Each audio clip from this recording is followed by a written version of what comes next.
Welcome back to the show. Now we're about to begin our interview in the studio, and our guest is already seated. We shall be taking a look at various topics, matters arising in the nation. There's always something happening in Nigeria. Nigeria is like Camelot, where something is always happening, from minimum wage brouhaha to fuel scarcity, or should I say, fuel scam, fuel subsidy scam, to the new old national anthem. These are trending stories right now in our polity that we want to take a look at. And today we have a guest in the house who would help us understand the situation at the moment as they unravel. He is Ijeh Felix, is a public sector analyst as well as an economist, is a finance resource and public sector economist, an analyst with over 18 years experience in the financial sector, is also a lecturer in the Department of Economics at DME Federal University of Education, Ondo City, Ondo State. It's so nice to have you on Daybreak Africa today. Thank you. This is another Daybreak. Good morning, Nigerians. So, the matters are unending in the country. Like Ezekiel said, it's a continuous cycle of events happening in Nigeria. And before we came on, you did say it is important for us to keep talking about the situation in Nigeria and what Nigerians are going through. Probably one morning we'll wake up and we have more positives than negatives. Let us begin from the top. I would want us to start with the fuel subsidy scam allegation. We woke up in the morning some few days ago with Atiku, the former president of Nigeria, accusing the Tinubu government of fuel subsidy scam. Ironically, before Atiku boldly came out to accuse the Tinubu government, the IMF actually said the figures are not balancing, that it is believed that this regime, this present administration, is still paying fuel subsidy because the figures are not balancing. And now we have this staring at us, not just within the country, but outside the shores, because this is one topic that is making the trends all over the world. I would want us to begin with that, and we want your reaction on the alleged fuel subsidy scam by Atiku. Yeah, okay, you just said a scam. It's actually a scam. Jokingly, I was just talking with somebody. He said Nigeria has a lot of matters. That we always have something that we have weight and occupy space in our mind. This is one of them. When the new administration came in, the first statement was fuel subsidy is gone. But sustaining that statement becomes a challenge because it has eaten fuel subsidy, and the problem has eaten deep into the fabrics of the system. So the imagination of people now is, with the increase in exchange rates every day, with scarcity and problems of petroleum products within the economy, how is the economy sustaining it? Are they actually paying? There is the import cost of fuel. Is it reduced? Are we coping with it? How are we managing it? So just like you said, anybody can come up with any allegation until it's proved to be true or not, especially when the ruling government say they are not. If they say they are not, we will believe them until we are able to come up with real facts. External bodies can also say whatever they want to say. They may even say that the figures are not balanced. It will actually take time before the figures will balance, because when subsidy is removed, a lot of feet have been trampled upon. A lot of people benefiting from it. They are no more having the feed that they've been having before. So to get it balanced over time, it's going to take a lot of irregularities. But to me, I'm not in the best position to say whether it's totally removed or not removed, because that is a inner calculus arrangement. With time, everything will unfold. But the major issue is what is the rate at which, that is, what is the price, the import price of fuel? Then how much are we selling? I think the discussion is because of lack of transparency. If we become more transparent, marketers become very transparent, the government become more transparent. Everybody will know what it costs to bring in fuel and how much we are selling. But we still do not have that figures. We don't. That is why I'm talking about transparency. Yes, there's no transparency. He has accused the Tinubu government of deception and lack of transparency. Just like you rightly said, we do not know how much it is brought into. The cost of landing. We do not know any information, so it is open for speculation. Anyone can come out to speculate that the Nigerian government is still paying subsidy, because again, Atiku said in 2023, Nigeria spent 3.6 trillion naira on fuel subsidy, despite President Tinubu's announcement of the removal. Yeah, it's possible that that there is still little levels of subsidy being injected in order to correct the anomalies over time. It's still very, very possible. Me, I believe in that.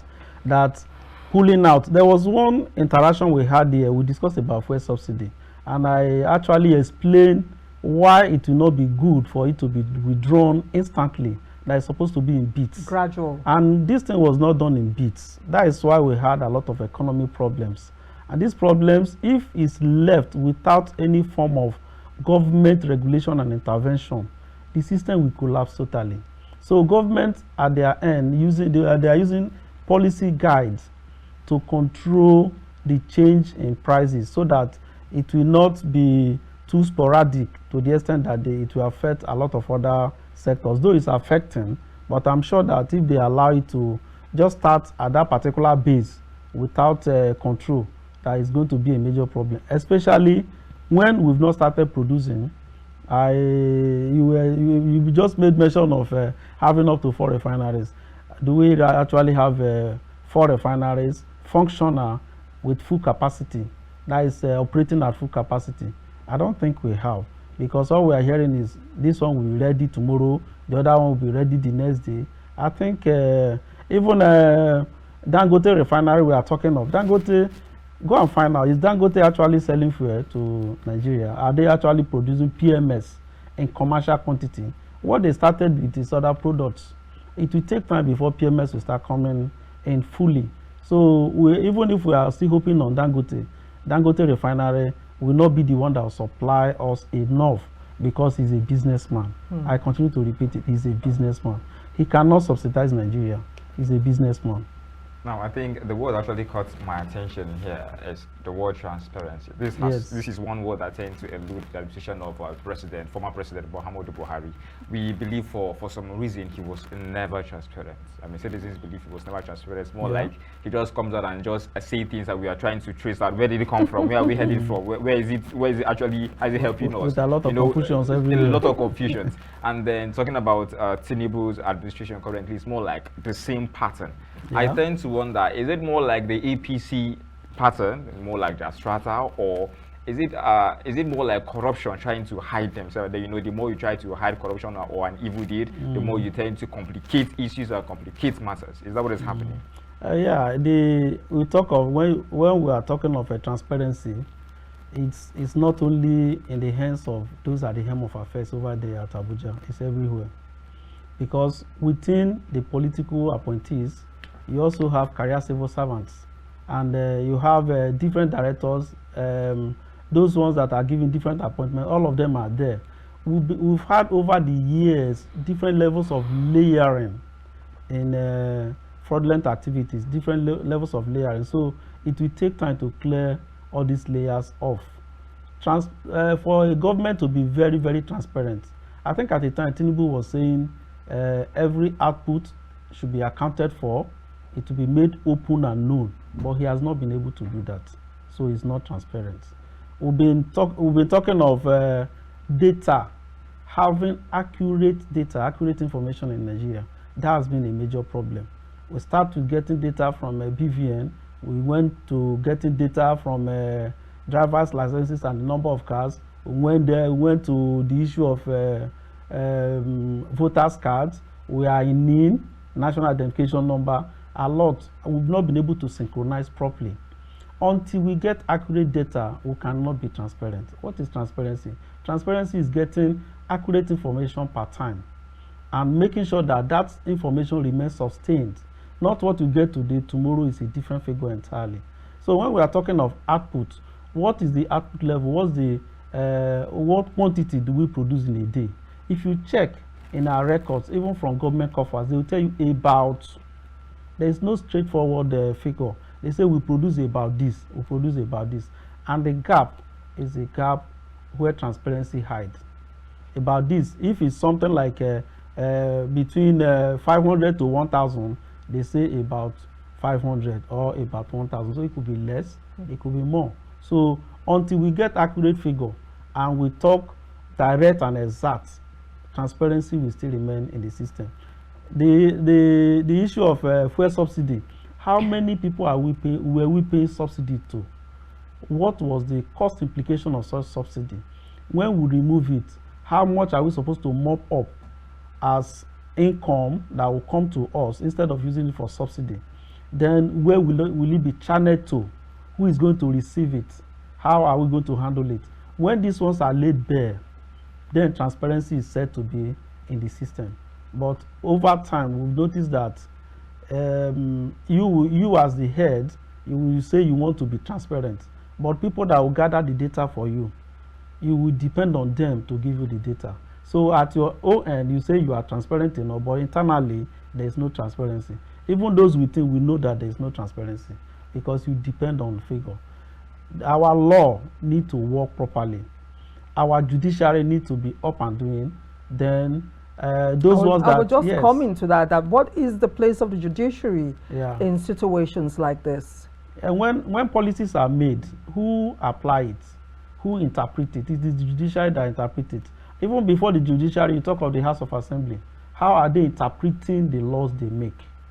Because you see they're interpreting the laws they make upside down, going to the judiciary to reinterpret it. So eventually it becomes a web of issues. Once judiciary is up and doing, those ones that err are sanctioned appropriately and on time so that justice is not delayed. When they are sanctioned appropriately and on time, then you know that every activity you're engaging in, you know when you err, the punishment you have to serve, and nothing will prevent you from serving the punishment. Then you will start controlling yourself. But in a system where you know that even when there is a sanction that is supposed to come, if you pass through another gate, you can be replaced, or you can withdraw your sanction for other things. Then eventually you become the lord. That is why in Nigeria we have a lot of lords. Recently we were talking of how government tried to enhance the remuneration of the judiciary. They wanted to do that so that they will become a little bit independent and distance themselves from fraud. But we are human. It's going to take time before they will totally disengage from such. But it's only judiciary and proper interpretation of the law that will keep us on the straight path. Now, talking about proper interpretation of the law, Nigerians are one of the most traveled people in the world. Yes. We travel a lot. Yes. Go to all the international airports. You see people go out in droves. Sometimes, some years ago, as a form of relaxation, I take my bath. I go to the international airport at about 11 o'clock. We are there drinking. We hang around. We watch people go, people come in. It's just like ants. Nigerians are well traveled. Yes. We go and we've seen governors on the train maintaining law and order when they are outside the shores of this country. Okay. But why is it difficult when they come back? The things that they see there, it's difficult to inculcate same in the nation. I just want to find out if a wise man once said that if you continue to do the same thing the same way and expect different approach or results, that would be madness. That would be madness. Yes. What are the implications of not having data from the least occurrence to top government desk in health, business, education? There is no data that you can actually pinpoint. All we get is about. On the long run, how will that affect governance in Nigeria? Yeah, the governance in Nigeria and the issue of data. Today, data is life. You just mentioned something. Let me just go back a little to it. Do you know that you can be very dirty at home? Keep your dustbin even in front of your house, throw in everywhere without getting disturbed. But when you go outside and you notice that everywhere is neat, you keep whatever thing that you would have thrown away ordinarily in your house, put it in your bag. Then you eventually return it back to your house to dispose it anyhow you want it. That is the issue of Nigerians traveling wide. You see a lot of us at home, we beat the traffic, we see policemen, we will not respect, we know about the law, we will not respect the law, but when we go outside, we will respect the law. That is why sometimes you see a lot of even Nigerians that are big time politicians and very wealthy ones, sometimes you see them coming under the law in other countries than they jail them. But in Nigeria, they will never jail them. So when they come back, they're celebrated as kings. They are celebrated. That means the law is not working. And as long as the law is not working, then who is the law? It's only a working law that has eyes closed. A law that is not working, the eyes are open. They see, they identify people, they identify who to sanction and who not to sanction. Then let's go back to the issue of data. Data is life today. Whatever your activities, if you document properly, by the time you leave, if I come back, I can continue from where you stop. But where there is no documentation, I can't continue. If you are talking of transparency, every individual, when we are talking of a nation, we are talking of cumulative interaction of activities within the nation. What I'm doing, what you are doing, tying my activities to my face and my identification. Once we're able to tie it, then I will be counted as an individual and I'll be profiled properly. In that case, every activity I'm undertaking, I know that I'm properly profiled. Yesterday, I discussed with a friend and a brother who is in the UK. He's practicing there. He told me that since he arrived UK, that all the income is earning, he can open his phone and check all the income is earning. And all the taxes he paid, he can open and check. He told me right outright that when he opened, he noticed that he's owing tax of about $400. That he was not the cause of it. That the employer, he did additional job. The employer did not record it appropriately. So the thing accumulated for him and he wants to make sure you go there to pay. Because of record, individuals are going to pay their taxes. By themselves, yes, without being prompted. Yes. Because they know the consequences of not paying their taxes. They know exactly what they are going to suffer. You don't need government to be pursuing you when you know that they are watching you. You know, like in Nigeria, the records that we have now, it's only very few that are paying tax. And these few paying tax, they are overburdened with it. They are paying heavily. A lot of businesses are not paying taxes and government is talking of money. Then we are talking of production. What is the output of each of the different organizations? Or each of the ministries, what is the output? What is their job? What is their assignments and what are we expecting from them? To the extent that even tracking performance in Nigeria is a problem. You see people working, if you ask the person, how are you assessed? They don't even know how they are assessed, but they know that at the end of the month, they will collect their salary. That means you are being paid for what, and you don't know the type of job you are doing. So a system without proper documentation is a failed system, and it will continue to fail. Now we know as a nation, our challenge is more like a product of many factors, and most currently we want to really pinpoint fuel subsidy removal as our major factor. Many believe if only the president would actually bring back fuel subsidy, there wouldn't be expenses as increased as this. There won't be probably the issue of the minimum wage. We always know if there are moments where we have to come in trying to but it won't be as serious as we have it now. Amongst other challenges we are facing, do you really believe in that notion? Say if only you would just bring back fuel subsidy, should revert it to the initial situations. I mean, I don't subscribe to that. We should continue with the first subsidy. I don't subscribe. It should be moderated. You can't reverse back to first. So even if you reverse it now, it's still going to have impact on us, a very negative impact on us. The issue is it was too impromptu. Apart from being impromptu, the load was on every Nigerian too much. If it requires having a little subsidy, then it will be better. The subsidy I'm even talking of is why not look inward, develop the petroleum sector, let's have modular refineries more. Encourage local government and state government to develop their own modular refineries. Then you subsidize production in Nigeria. Because subsidy, we are paying for petroleum. We are actually subsidizing producers or refineries outside, which is not helping us. So if we subsidize internal production, then it will be re-subsidy to the economy. Okay, we need to take a short break now. When we return, the discussion will continue with our guests who is still with us. Stay with us.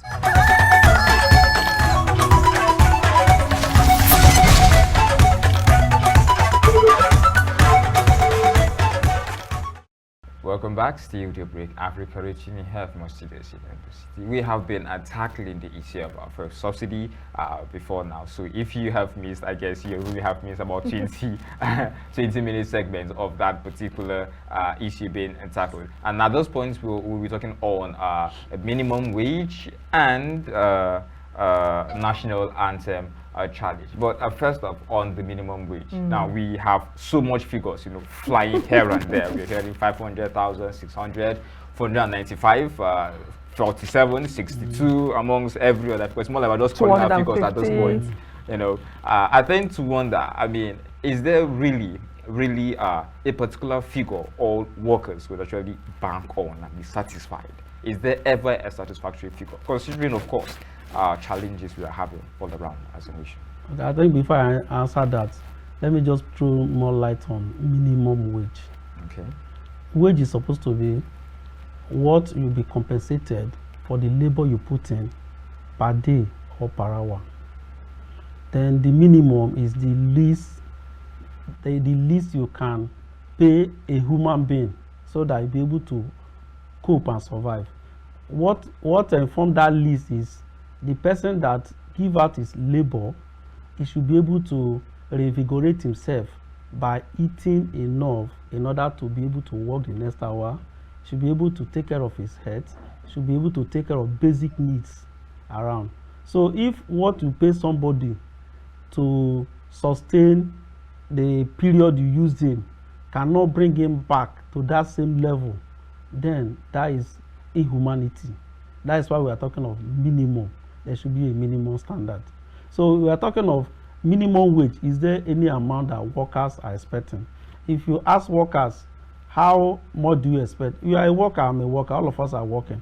Then go back to your house, calculate how much it's going to cost you to feed, then prorate what is going to cost you to clothe yourself. Basic needs, feeding, clothing, shelter, those three. If you calculate what is going to cost you, then you add a little allowance of about 20% of those things you calculate for others. Then you get what is going to cost you in a day. Then if you are going to work for a salary of 30 days, multiply by 30, that will give you a fair idea of what minimum wage should be. So in Nigeria, the structure of Nigerian economy, the sectorial composition of Nigerian economy, and the state dichotomy we have, every state have different cost implications of their activities. What is obtainable in Lagos is not what is obtainable in Zamfara. It's not what is obtainable in Delta. It's not what is obtainable in Ogun State. So if you check all of them, you notice that the same amount you have, you can feed well in a part of Lagos, but if you go to another part of Lagos, you'll be in a serious problem. Then what you are paid in Zamfara and you are eating with it there, if you come to a place like Port Harcourt, it's not enough for your transport. So when you calculate what is going to cost you to survive, that will become minimum wage at the different places. Eventually, the system we are practicing is a central system where we have to come to the center to negotiate what will be the average minimum wage. If you talk of minimum wage, you talk of cost of living, average cost of living. Then you talk of what is called, I will remember, you talk of what is going to cost you to live. Then you are still going to talk of your standard, what is going to cost you to maintain your standard at that particular time. And you talk of what is referred to as intergenerational consideration, because you are having children in order to help to prepare them for life ahead. Because government may not help you, they are not helping now. For that, you have to consider such. Considering such means that you consider your education and consider the education and the feeding of your children. That is why there should be enough gap, because government is not doing much. Therefore, the gap between what is going to take you and what is going to help to prepare others that are coming should be wider. As it is now, at 30,000 naira, everybody is aware that a meal as at now, if you are taking average meal, is if you take anything less than 2,500, you will not be okay. That is per meal. For breakfast or a day, the whole day? No, let's say, no, if you want to, per meal, you want to sit down and eat. How much is a bottle of water? 200 naira. How much is a plate? Before, if you have a scoop of rice, it used to be 14 naira, 15 naira. Now it's 500 naira. So if you have two, that is 1,000 naira. And two is not enough for an adult. For an adult, if you want to eat very well, to be 3 spoons, which is about 1,500. If you want to eat swallow, one swallow is 500 naira, and it used to be 100 naira. 50 that naira. Means, yes, that means what it cost you to eat before is costing you 5 times now. Therefore, the minimum that can be expected is that minimum wage should be at least 5 times. That is what it was before. Yes, what it was before, which is 30,000 naira. The minimum that can be is about 150,000. That is 5 times. Let's look at it again. How much was it costing us to buy a liter of fuel before? Then how much is it now? If you go out, in fact, check everything. I think our parents, our market women, they understand minimum wage better. They understand it, because when you just come in, they will tell you life not day like before. This way you they look now like this they sell them before, but now like this you won't sell them. That is their minimum wage. They've calculated for you and they will tell you must buy it. If you don't buy it, go back. Someone else will come. So by the time you are turning back, you are losing part of your standards. You are losing part of your life. By the time you turn back, that means you have lost part of your standard. That is why suddenly you see normal human being jovial, suddenly the person start emancipating. He's still earning, but that earning is not taking him to the market. So before we used to talk of 3 square meals, nobody squares any meal again, and we don't take 3 again. You manage to take once. Go to schools, children before they eat breakfast before they come to class, they don't eat breakfast again. If I try anywhere, go and talk of breakfast. There's nothing like breakfast or lunch. There's no difference between breakfast, lunch, and dinner. You eat once, either you eat it in the evening, afternoon, or in the morning. Anytime you take, you feel then. But to return human being back to, because of sanctity of life, I think we should have what we used to eat, and we should be able to clothe ourselves. Then we should be able to be housed. Housing is a major problem in Nigeria. Everybody is providing for themselves housing. Your talk of feeding is a major problem. We are not producing enough. I discussed with somebody who was telling me that prices are high not because there is no food. There is no food. The output is low. Although agricultural contribution is getting higher, but our population has increased. Apart from population increased, because of international pressure, all other countries around us are still facing the same problem. So the food we have is not only for us. We have to share it. Go and check now. The cost of import recently between January and April, if you check what it cost us to import food items, processed and non-processed food items, is in trillions over what it used to be. But that did not increase the quantity that came in. What happened was that exchange rate was very high. So we are spending much more than double what we were spending before. No, I don't want to cut you. In a country where we have over 200 million people, in a country where we have the most fertile land, the greatest weather anywhere in the world, with vibrant youth. Okay. Should we be hungry? We should not. Let me point to this. We should not. But our problem is we have issue with policies. I keep on repeating this thing. Policies. Land Use Act. If you want to farm, where is the farm? Some youth would have liked to go to farm. Whose farm are they going to cultivate? Most of the farmland, you see some owned by the government, some few that own land maybe they fence it round. You can't enter there.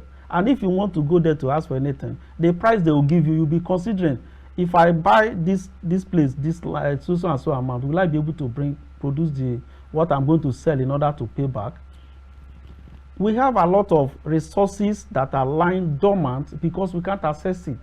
That is where policy should come in. When we say we are going into agriculture, a state government who is in charge of the land should take over. Any land that is not developed, government is going to use it for farming. Let them reallocate it. Let's use it for farming. Why will somebody fence around land? Then I'm looking for where to plant corn and okra to eat, and I don't have. And we have youth that are just moving around. We should also, by the time we start practicing that, the universities will start emphasizing agriculture. In fact, as it is, no matter the course you study, you should add agriculture to it, because you should talk of feeding basic needs. Because of time, sorry, Ezekiel, before you ask your question, I just want to ask, talking about minimum wage. Someone rightfully said, I don't know if it's the right thing to say, that maybe they should tell government to begin to earn the minimum wage, because they're angling for 62,000 naira. Labour started with 615,000 naira. Labour went to 494,000 naira. From 494,000, they went to 250,000. And the federal government is saying 42,000 naira. So someone said, okay, they will accept this new minimum wage of 42,000. 62,000 naira. If everyone in government, including the president, earns that same wage. So you obviously agree with that? Of course, I agree with it. Ordinarily, wage is supposed to be for all. If we are segregating, then we are causing problems. You know, it becomes class struggle. If everybody is placed on minimum wage, including those at the upper and the lower chamber, they are the ones that make the law. Then they will know the right law to make. Then let's look at this now. When you are talking of minimum wage, you know that minimum is the minimum can be paid. That means it will be paid to the least worker. Then it will have graduating effects on others that are higher. So the higher you go, they look at how they are going to prorate it so that it will affect. By the time you move somebody that was earning 30,000 before, you move it to 60,000 naira. That means he is going to overtake his seniors that were working before. In that case, so that the lowest person will not overtake all others, you have to increase that of others in that graduation. Yeah, so that everybody will become very happy. Then if you are in a system where you know that your earning, it's like a military system we are practicing, the salary or the earning of a senator is almost equivalent to the earning of 1,000 or 2,000 persons. It's just like the issue of the major in the army. One major equal to 1,000 soldiers. That means he has people that will be paying allegiance to him. In that case, he become a boss. Whatever he says is final. He can throw any tantrum and nobody will say anything because he's a boss. But by the time you draw them closer to what you are feeling, then there will be an equal system. When we say an economy is developed, economy becomes developed when we have presence of middle class, to the extent that the rich ones are not given special preference and the poor ones are not given lower preference. They're not left behind. Everybody become happy. So when you have a very wide gap, then the system will keep collapsing. Well, with Nigeria, we have a very, very wide gap. I tend to wonder, currently we have some state governors coming out to say they are even very incapable of paying 62,000 naira. Talk more of 150 or anything. Or 250. I mean, I believe it's so impossible. I mean, I know for the fact that other states that tend to actually pay that much. I know for Edo State is paying 70,000 even without negotiations. That is started sometime last year. Last month. Okay, Edo State government. I think I did a little analysis. Yes, you did. We did that analysis. Different states having different costs. Yes. So what is wrong with having different I really tend to wonder, would that actually work for Nigeria? It can work. It can work. After all, even now, states are not paying the same. You just mentioned Edo State. If Edo State is paying 70, is Ondo State paying 70? They are not. Then what is the cost of living in Edo? What is the cost of living in Ondo? What is the source of income? Then it will make the governors to sit up. By the time you are paying peanuts to your workers and you see them running away because there is somewhere else that are going to earn better, then you will sit up and start looking for other sources of income. I don't think Nigeria is too big for us to have single minimum wage.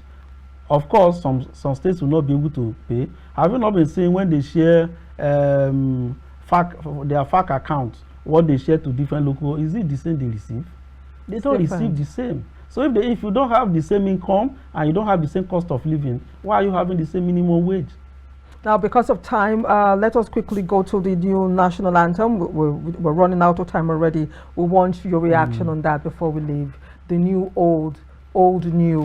Which one is one? Which one is the old now? You tell us. You tell us. You tell us. Let's just say the current one is the new one. Okay, somebody was saying, how do I explain to my children that the new national anthem is the old one, or the old one is the new one? Is the new one. Although I think issue of anthem, national anthem, is reorientating the mind, so that possibility of changing from our attitude. Before, when you are singing the national anthem, it's like pledging allegiance. You will see yourself, you will see, when we were younger then, anytime we want to sing national anthem, you see the flag, everybody will focus on the flag. Then you'll be, whatever you are saying, you'll be listening to yourself saying it. But this time we say it, we don't listen to ourselves. Even the old national anthem, we are not singing it again. The new one, we don't have the strength to sing. How many of us will sing the national anthem? But I think what the president is trying to do is that he wants to make sure that people have a reorientation. So you agree with it? There's nothing wrong, but the major thing is we need food. But because without the food, we will not even remember to sing the anthem. The most important thing here is food. With food, you have the chance to sing the national anthem. Yes. Thank you very much, Felix, for joining us this morning on Daybreak Africa. It's a pleasure having you. We hope to see you next time, when next we call. Hopefully. It won't be too long. Yeah. Well, he says he's going on vacation. We hope he brings us bread when he comes. Bread? No. I mean something other than bread. Okay, I think the bread is the best thing to give anybody now. Okay. Because hunger. Indeed. All right, you have it all. We probably need it's more like a round up for us here on Daybreak Africa. Definitely. Huh? I said most definitely. Indeed. I mean, Mr. Dede has been giving us this signal. It's time up already. So you do have a great day, and I forever remain Ezekiel Ogar. I am Anire Binitie. Thanks for watching the show. Do take care of yourself, and bye for now.